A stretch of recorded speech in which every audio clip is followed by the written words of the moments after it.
Hi, Jill here, and I'm just going to do a quick little video here. This is mostly for Trudy, who is going to be making some of these Dogwood cards that I did, and I showed the coloring technique that I used with the Tombow markers on another video, and I just wanted to review things for her. So what I do is I make pearlized water from my pen. I go ahead and use a mini mister. Let me grab one. Oh, right one.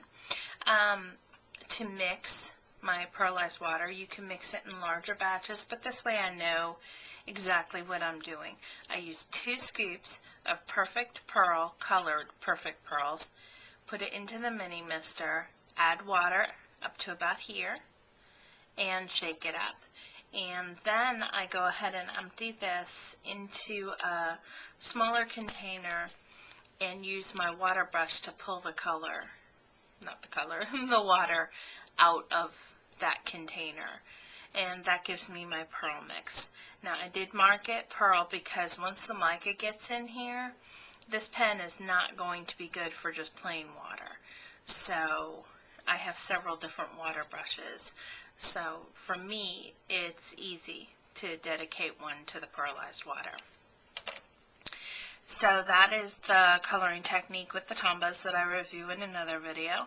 The centers, I just put some Aleene's glue in the center and a little bit of Sweet Pea Flour Soft. Now the edges I did with the Pilot Gold pen on both the card itself, the image, and the greeting. On the greeting, I did the edges with the 1/4 inch size of my Crocodile corner chomper. And then the flower is the Dogwood flower that I showed in a previous video also. So lastly, I got little bits from my corner chomper everywhere. So lastly, I just need to show you how the outside was softened and antiqued a little. I used tea dye distress ink, a foam pad from Ranger, and this is just a Stampin' Up mount that I attached some Velcro to. And the Velcro, you don't really want to make any longer than the foam pad, or you can scratch your paper with it. So just tap it onto the tea dye pad, get some coverage there. I'm working on a non-stick craft sheet, and I'm starting off of the sheet working onto it. That's how you get the soft layers as opposed to lines. And this is a brand new foam pad, so it takes a minute. And just tap as I go.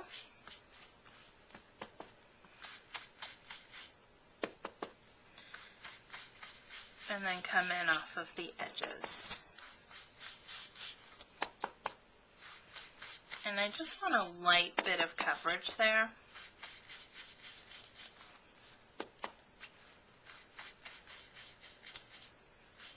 So see, just that little bit of antiquing.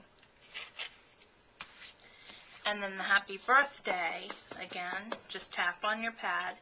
And this one, I just rub harder. And I do each side,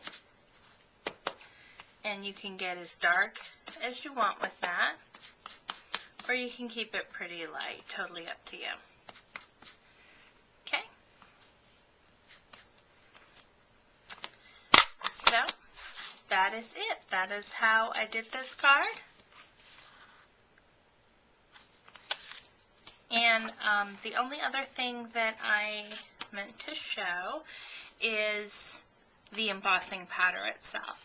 Now this embossing powder is from the stamp store that I used to teach at, Impressions from the Heart. They're no longer in business, which is a shame, but they made this mix called Victorian Gold. Over time I've learned that it is the Ranger Gold and Gold Tinsel embossing powders combined.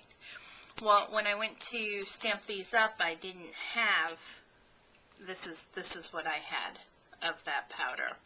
So I combined some other powders to make a similar mix. So just kind of improvise with what you have. These are hard to see, but I used Ranger Ancient Gold, Roman Gold, and Ancient Gold, Tarnished Gold, and then a little bit of the Victorian Gold went in here, as well as some of the Egyptian Gold. So that, I got a very similar gold embossing with some chunkier glitter in it.